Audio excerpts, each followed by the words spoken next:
Hello everyone, আসসালামু আলাইকুম।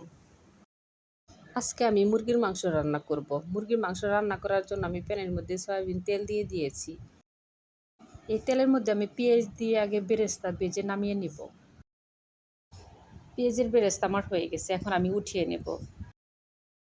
এই বেরেস্তা আমি পোলার মধ্যে দিব আর মুরগির মাংসের মধ্যে দিব, তার জন্য বেরেস্তাটা আমি আগে ভেজে নিলাম। এখন আমি তেলের মধ্যে আলু দিয়ে দিব, দিয়ে আমি তেলের মধ্যে ভাজবো।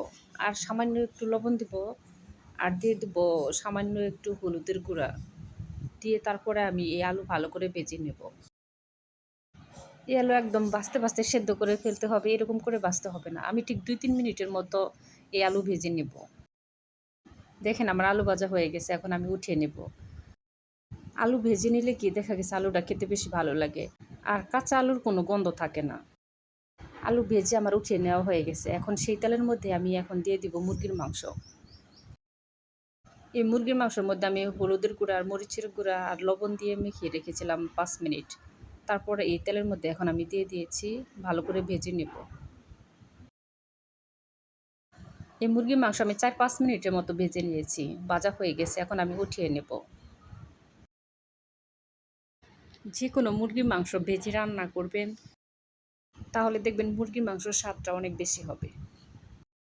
তেলের মধ্যে দিয়ে দিব এখন আমি তেজপাতা, সাদা এলাচ, দারুচিনি আর একটা কালো এলাচের অর্ধেক করে দিয়েছি। তেলের মধ্যে আমি পেঁয়াজ বাটা দিয়ে ভেজে নিয়েছি। এখন আমি দিয়ে দিব 2 চা চামচ আদা বাটা, 2 চা চামচ রসুন বাটা। আদা রসুন এখন আমি তেলের মধ্যে ভালো করে ভেজে নেব। এখন আমি দিয়ে দিব স্বাদ মতো লবণ, আর দিয়ে দিব 1/2 চামচ হলুদের গুঁড়া, 1/2 চামচ শুকনো মরিচের গুঁড়া, ধনিয়ার গুঁড়া 1 চামচ আর 1 চামচ জিরা বাটা। দিয়ে এখন আমি মশলা তেলের সাথে ভালো করে কষিয়ে নেব। দিয়ে আমি সামান্য একটু পানি দিব যেন মশলা পুড়ে না যায়। মশলা এখন আমি ভালো করে কষিয়ে নেব। মশলার মধ্যে তেল উঠে এসেছে, এখন আমি দিয়ে দিব সেই ভেজে রাখা মুরগির মাংস। মুরগির মাংস আমি মশলার সাথে ভালো করে মিশিয়ে নেব। মিশিয়ে নিয়ে এখন আমি উপরে দিয়ে দেবো পেঁয়াজের সেই ভেজে রাখা বেরেস্তা। এখন আমি মুরগির মাংস ভালো করে কষিয়ে নেব। আসলে যে কোনো রান্না যত কষানো ভালো হবে, রান্নাটা কিন্তু খেতে ঠিক ততটা বেশি মজা হবে।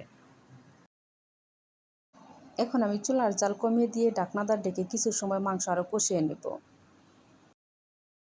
কয়েক মিনিট পর আমি ঢাকনা উঠিয়ে নিয়ে এখন আমি মাংস নেড়ে দেবো। দেখেন নিচের যে পানি সবটুকু শুকিয়ে গেছে। মুরগির মাংসের মধ্যে যে তেলটুকু আছে শুধু সেইটুকুই আছে, সব পানি শুকিয়ে গেছে। এখন আমি দিয়ে দিব পরিমাণ মতো পানি, আর উপরে দিয়ে দিব 3-4টা কাঁচামরিচ। এখন আমি চুলার জাল বাড়িয়ে দিয়ে ঢাকনাটা ঢেকে মাংস রান্না করে নেব।